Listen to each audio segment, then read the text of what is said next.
Chapter 4. The Decision Zones. For decisions, how or why we make mistakes is less important than when we make mistakes. In other words, bad decisions made at a vulnerable time create maximum damage. In life, decision zones are meaningful to our personal success. I have seen friends as well as my children navigate these zones blindly, unaware that they have crossed from one zone to the other. The key is to be aware of these zones and the incredible power they have in our total life.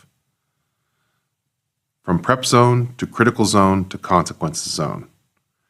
Imagine you are a jet fighter pilot and your aircraft is parked on the tarmac. You approach it on a mission. Your first order of business has been to prepare your abilities, taking years to accomplish, as well as to prepare this particular flight. You inspect the aircraft, running your hand along its sleek body. Is it ready for action? Are you armed for the mission? You're now leaving the prep zone. You begin your takeoff and your adrenaline flows. The test of all your preparation begins as you go wheels up. You've entered the critical zone. You burn a lot of fuel to get airborne. You reach a cruising altitude and you let out a deep breath. You're a young pilot, and this is the career you wanted. You're in formation with other pilots working together at cruising speed.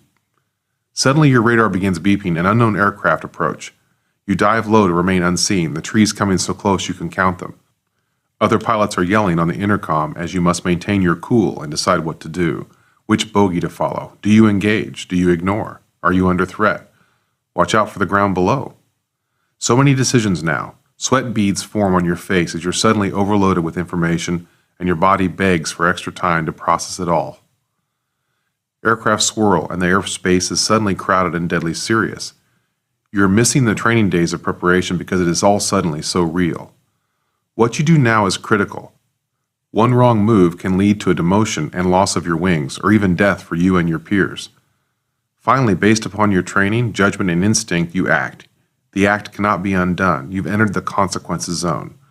Only the consequences of your act can happen now. The effects smoothly land you back to Earth intact with your squad mates and a smile on your face, mission accomplished. Or, alternatively, you crash and burn, creating permanent damage in your life to you, your future, and or others you care about. The mission as you intended it failed. These are real consequences and they remain forever. Let's look at the zones closely. What is the prep zone? Prep is all the work you and your parents attempt up until the age where you have the steering wheel to your life and it's up to you to make it. The age range is generally 10 to 16 years where study habits are formed and carried out. Work ethic is formed and a sense of who we want to be is crafted. Preparation can extend into adulthood, of course, yet we all grow up urgently wanting to finally make decisions for ourselves. If we only knew how safe the prep zone was compared to the critical zone. What is the critical zone? The 12 biggie decision categories discussed in Chapter 3 incredibly get the most activity between the ages of 16 and 40. These biggies are critical because the results tend to be big and impact you forever. This is the core time span of self-directed life, love, experiences, adventures, strategy, and deal-making. That's a 24-year window of time in which the average person sets up their entire life to achieve their personal definition of success. In hindsight, these years go by too fast, and I wish I'd read this book at 16. You don't have to be perfect in this zone, but you've got to be careful. You will lose lifetime momentum and opportunity if you choose poorly. What is the consequences zone? Just as the name suggests, these are the 50-plus years, the majority of your life, where you get to enjoy the fruits of decisions made in the critical zone. Alternatively, some people must carry the burden instead. The consequences. Happily married, adequate income, retirement savings, travel, grandchildren, etc. are some good examples of positive consequences. The saddest man I ever met. As I asked friends for stories of the consequences zone, a college friend shared a personal story. At the age of 33, I met my biological father for the first time. He was 54. It was a nervous meeting. He had a kind face. He had chosen to not be part of my life since before I was born. Curiosity couldn't keep me away forever, even though I hated him for his decision about me years ago. Beyond initial small talk, I quickly saw the man was drowning in regret. He was alone in the prime of his life. He had worn through 2 marriages and several children. He was broke. He drove an old car and made money working odd jobs. His kids didn't talk to him much. He could only talk about what he used to have and what he used to do. He used to manage a business, used to make money, used to write, used to talk, and people would listen. Now there was only yesterday's pride and today's resentment of others. He didn't feel respected. He had made bad decisions his entire life. The consequences were crushing. It was a stunning display of something I never wanted to be, full of scorned pride, masking massive regret that he could not fully stomach. So he blamed people he used to love. He was the saddest man I ever met. Decision zones and the young adult. Hey, teenager or young adult, you are the envy of the rest of us. You have two things we wish we had. One, lots of time, and two, a clean slate, or so far in life. You're getting older with a lot of new responsibility. Yet before we all take off in our lives, leaving home, going to college, going rogue, we do the work and preparation our parents and our schools and advisors require of us. This work is for our own good, and it isn't all fun. We parents and advisors demand preparation from young people, but we don't do a good job explaining why. The young adult simply sees and feels the work now, not the future effects they cannot see or touch. It's difficult to convince someone to prepare for the unknown. For example, the value of avoiding regret when they have never really encountered it. It's like preparing to survive an earthquake when only slight tremors have been their experience. The youthful perspective cannot fully go there into the hypothetical, and that is what's frustrating to us adults.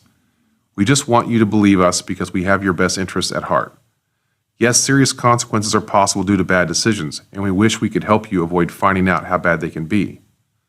Also, before anyone exclaims, "It's good to learn from mistakes," let me clarify to the young upstart person, learning is good, but there are biggie decisions in the critical zone that you will value or regret for the rest of your life.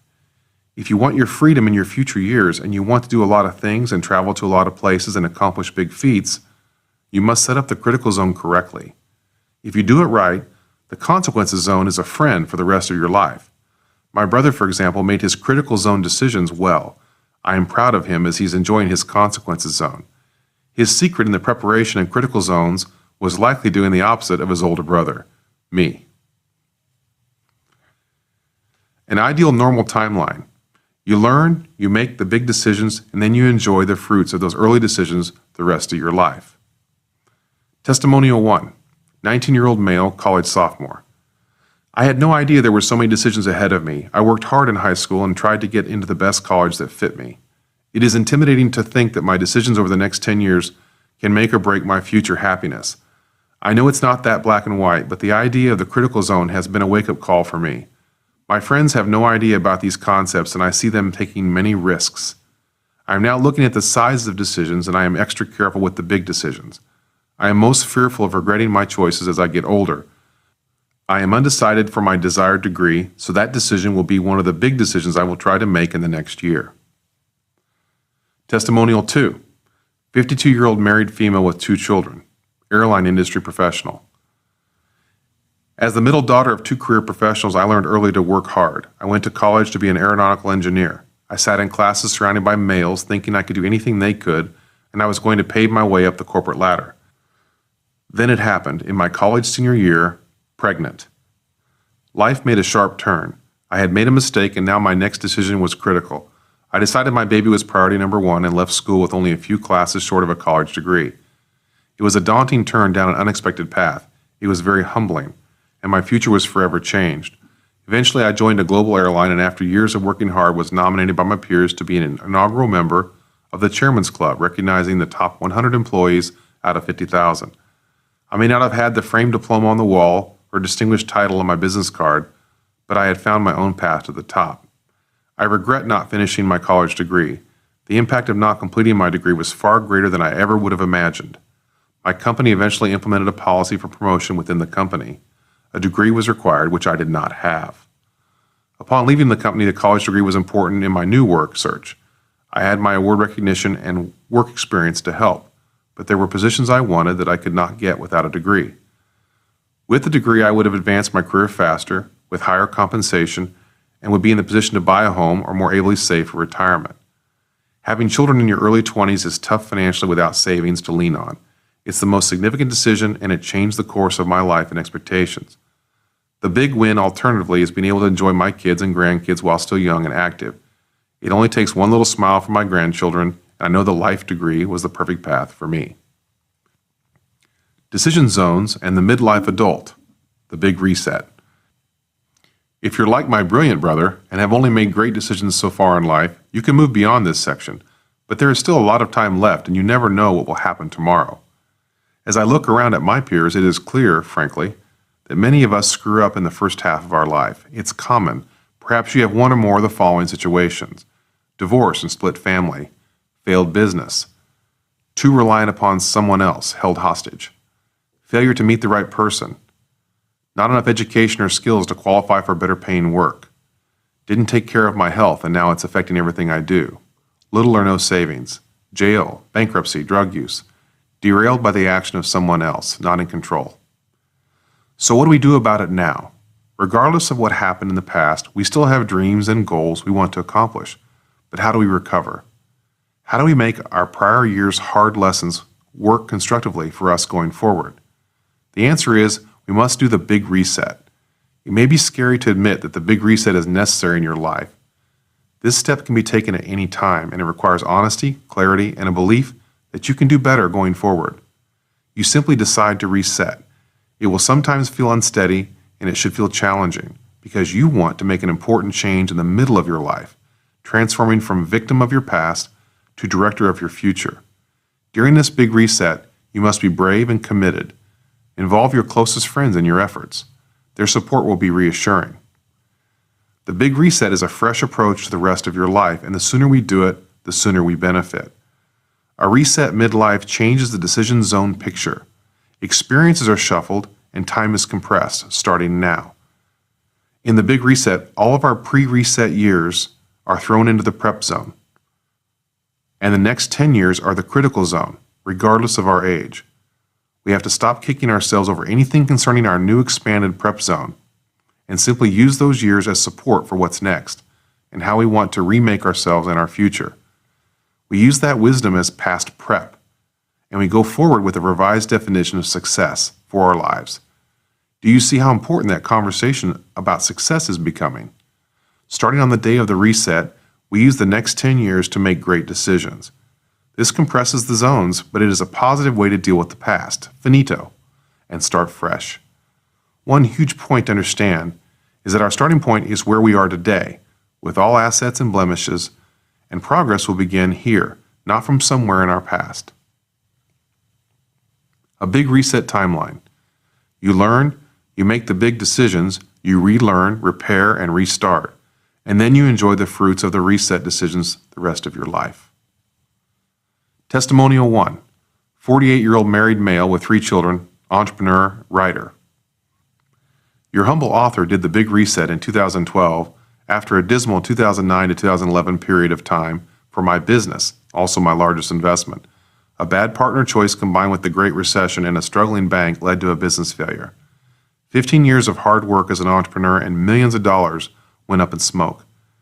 Failure had incredible power to gun punch my psyche, call into question my state of mind, create infinite opportunities to second-guess myself, and assign blame. Ultimately, the whole mess required my financial restart, a forced restart for someone who plans everything for success, but didn't have control in this case. I just had to sit there and take it. As an entrepreneur since I graduated college, I couldn't instantly start a business in a whole new industry and have it cover the expenses of my growing family. It was a tough time, and I went through a reset but didn't realize it until later. So in the big reset, I finally quit kicking myself and mourning my former wealth and pride in my business, and I focused upon myself, what I am, what I do well, what makes me who I am, and how that creates value for other people. Here's what I did. I introduced myself to humility. Yes, I got really humble. Failure has a way of doing that to us. Part of this process included me forgiving myself, accepting that I wasn't perfect and the world wasn't going to be perfect either. While I was probably overconfident before, I was much more reserved in how I saw myself and my achievements. In the end, humility has been very healthy for me. I got closer to the things that really mattered to me: my family, a few friends, my health, and a hobby, trap shooting. I moved all my life lessons to my past, placing them in the prep zone. I adjusted my spending harshly so I wouldn't have to worry as much about income as I was starting my next venture. Things can always be upgraded and downgraded. I focused upon creating something of lasting value, something that got me excited. I polished my ability to turn my best ideas into real products and businesses. I created a new set of decision-making principles because I had some catching up to do in my life plan. Many of these tools are in this book. People have asked me, if you could go back in time and relive your critical zone, would you avoid doing this big reset? In my case, I would not, because it changed what I value and who I am and what I think is important.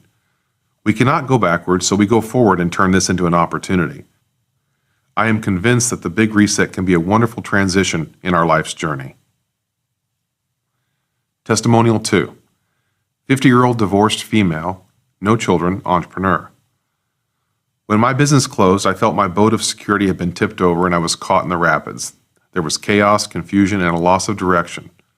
My initial instinct was to panic and start grabbing for anything or anyone that looked or felt solid. Then I stopped myself, took a deep breath, and started to look beyond the easiest and most familiar solution. I began to evaluate my current situation by asking myself, what were the good decisions I made? What were the bad ones? Which ones could I let go of? Which ones could I use to leverage my future? Was this raging river I found myself in as deep and dangerous as it felt in the moment of panic? Had I really examined the river's depth? Perhaps all I needed to do was simply stand up. Or perhaps floating downstream for a while would allow me to see better options. My thoughts began to drift away from what my job should be to what my life should be. My current career, or lack of one, was stressing me out. So after evaluating what I loved and what I didn't love, I discovered countless areas of opportunity that would allow me to utilize my past experience and expertise without having to stay in the same disappointing work.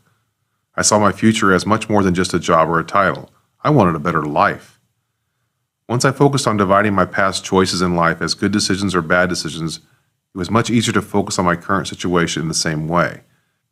Is it a good decision to panic? Is it a good decision to slow down and think for a few days before repeating my bad habits? Hitting the reset button for me meant finding my flow, taking my focus off finding a new job, and instead focusing on finding opportunities that check the boxes on my joy list. It meant reevaluating where I was spending my time, at more productive networking events or with friends that increased rather than depleted my energy, and reevaluating my career, finding other ways to consult, be creative, and share knowledge. Once I realized which decisions I had made that were not serving me well, I was able to start making decisions that would serve me better, which led to some significant changes in my life almost immediately. Big reset insurance. If we don't want to be forced to do the big reset in our future, then we must master the decisions made in the critical zone the first time we encounter them. Doing well with the concepts in this book will prevent the need to ever do the big reset. From interviews of my middle-aged peers, most resetters believe it was only a couple big decisions made in their critical zone that they wish they could take back. They value decision-making discipline now because they hurt themselves, but they did not respect it earlier in their lives. This is exactly the mindset I'm trying to change. That is what I'm telling my children today. The brutal odds.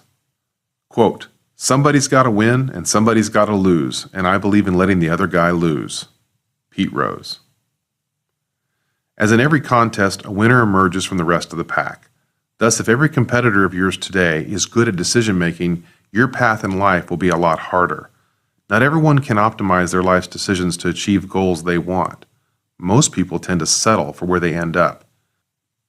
You can always settle for less than you originally wanted. I think you can do better. Let's look further. What does our society reward? Who gets into the best schools? Who gets the lead role? Who gets the valuable internship, the job, the promotion? Who gets chosen? The answer is the person who best fits the chooser's desires. Thus, what do people generally desire? The answer is what is rare, exceptional, enjoyable, or valuable.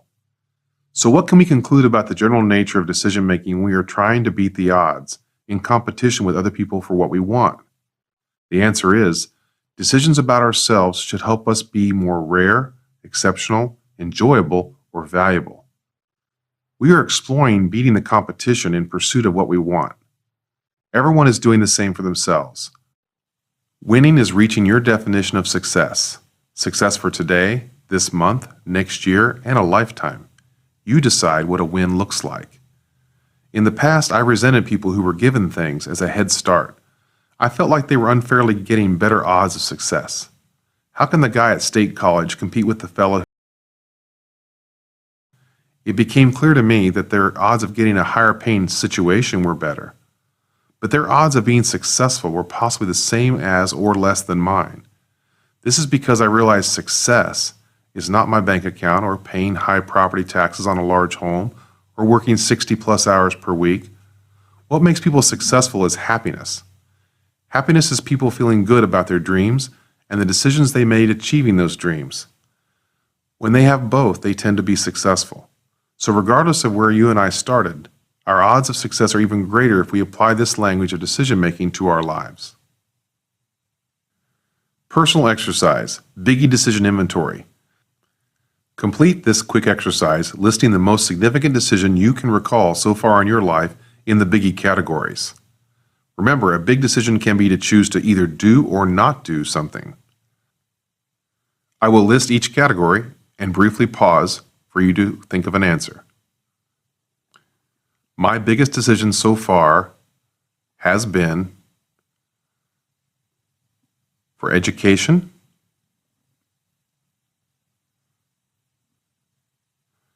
for whom to take as a life partner and when, for having children and when, for your social circle,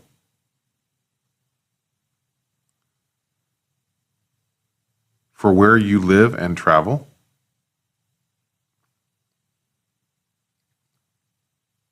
for your career choice and income,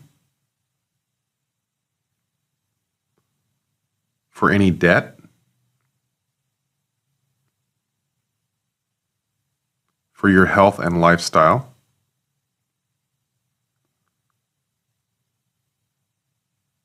for your hobbies and activities,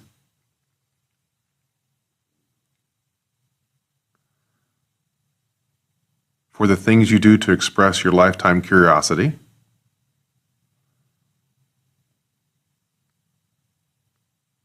for choosing a business partner,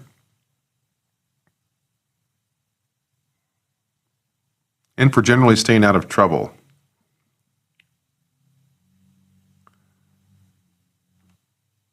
For me, I use these answers to note the good decisions I've made that I appreciate, as well as the decisions that have been a learning experience that I want to avoid again in the future.